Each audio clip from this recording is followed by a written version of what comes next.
മക്കളെ നിങ്ങളോടാണ് കേട്ടോ, ആണിനോടും പെണ്ണിനോടും. പല സാഹചര്യങ്ങളിലും ജോലിയുമായി ബന്ധപ്പെട്ടും പഠനമായിട്ട് ബന്ധപ്പെട്ടും ഒക്കെ നിങ്ങളുടെ വീട്ടിൽ നിന്ന് നിങ്ങൾക്ക് മാറി നിൽക്കേണ്ട വന്നേക്കാം. വീട്ടിൽ കിട്ടുന്ന സ്നേഹമോ പരിഗണനയോ എന്തിന് നിങ്ങളുടെ കണ്ണുനീരിന് പോലും ചിലപ്പോൾ ഒരു വിലയും കൽപ്പിക്കാത്തവരായിരിക്കാം അവിടെയുള്ളവർ. എന്ന് മാത്രമല്ല, ജാതിയുടെയും നിറത്തിൻ്റെയും ബുദ്ധിശക്തിയുടെയും ഫിനാൻഷ്യൽ സ്റ്റേറ്റസിൻ്റെയും ഒക്കെ കാര്യം പറഞ്ഞ് നിങ്ങളെ പലപ്പോഴും അധിക്ഷേപിക്കുകയോ അല്ലെങ്കിൽ നിങ്ങളെ മാറ്റി നിർത്തുകയോ ചെയ്യുന്നവരാവാം അവിടെയുള്ളവർ. അവർക്ക് അത്രയ്ക്കുള്ള ബോധമേ ഉള്ളൂ എന്ന് നിങ്ങൾ ധരിക്കാത്തത് എന്തേ? ശരിയാണ്, നിങ്ങൾക്ക് കോപ്പപ്പ് ചെയ്ത് പോകാൻ പറ്റുന്നില്ല, അവിടെ ഫൈറ്റ് ചെയ്ത് നിൽക്കാൻ പറ്റുന്നില്ല എങ്കിൽ നിങ്ങൾ വിചാരിക്കേണ്ട ഒരു കാര്യമുണ്ട്. എന്തിനേക്കാളും വിലമതിക്കുന്ന, നിങ്ങളുടെ ജീവന് വേണ്ടി മാത്രം വിലമതിക്കുന്ന മാതാപിതാക്കൾ നിങ്ങൾക്കുണ്ട്. നിങ്ങൾക്ക് അറ്റ്ലീസ്റ്റ് അവരുടെ അടുത്തേക്ക് മടങ്ങി വന്നുകൂടെ? നിങ്ങളുടെ ജീവനേക്കാൾ വലുതാണോ അവർക്ക് മറ്റെന്തെങ്കിലും? നിങ്ങൾക്കത് അറിയാൻ പാടില്ലാഞ്ഞിട്ടാ കുഞ്ഞുങ്ങളെ. ഒരു സ്ത്രീയുടെ വയറ്റിലൊരു കുഞ്ഞുരുവായെന്നറിയുമ്പോൾ മുതലേ നമ്മുടെ ഇഷ്ടാനിഷ്ടങ്ങളൊക്കെ മാറ്റിവെച്ച് ആ കുട്ടിയെ മാത്രം പരിഗണിച്ച്, പലപ്പോഴും തിരിഞ്ഞൊന്ന് കിടക്കണമെന്ന് ആഗ്രഹം ഉണ്ടായിട്ട് പോലും അതുപോലും പറ്റാതെ ആ കുഞ്ഞിനെ മാത്രം സ്നേഹിച്ച് ജീവിക്കുന്ന ഒരമ്മയുണ്ട്. സ്വന്തം ആവശ്യങ്ങളൊന്നും നിറവേറ്റാതെ എൻ്റെ കുഞ്ഞുങ്ങൾക്കത് ലഭിച്ചോട്ടെ എന്ന് വിചാരിച്ച് പല കാര്യങ്ങളും ത്യാഗം ചെയ്ത് ജീവിക്കുന്ന, സ്വന്തം ആരോഗ്യത്തിൽ പോലും കോംപ്രമൈസ് ചെയ്ത് കുഞ്ഞുങ്ങൾക്ക് വേണ്ടി കഠിനാധ്വാനം ചെയ്യുന്ന അച്ഛനുണ്ട് ഇവിടെ. നിങ്ങളെന്തേ അവരെ ഓർക്കുന്നില്ല?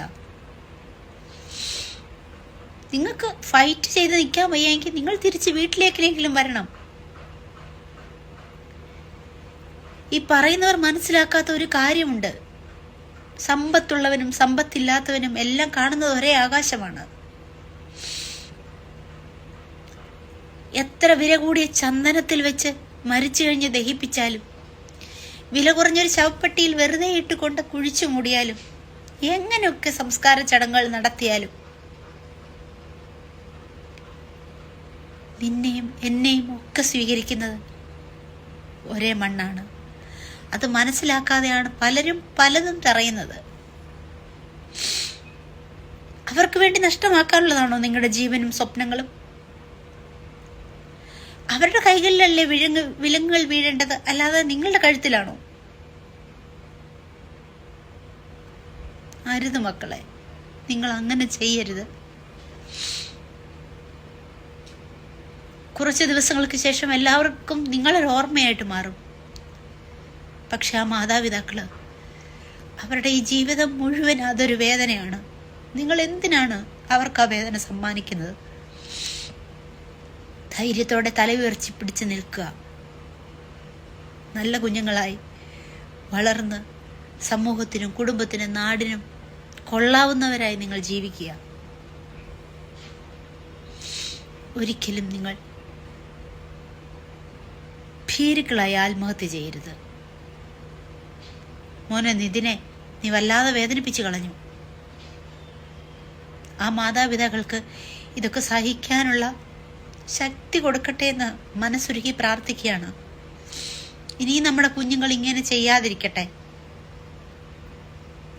നിതിന്, നീ വലിയൊരു നോവായി അവശേഷിക്കുന്നു. ആദരാഞ്ജലികൾ.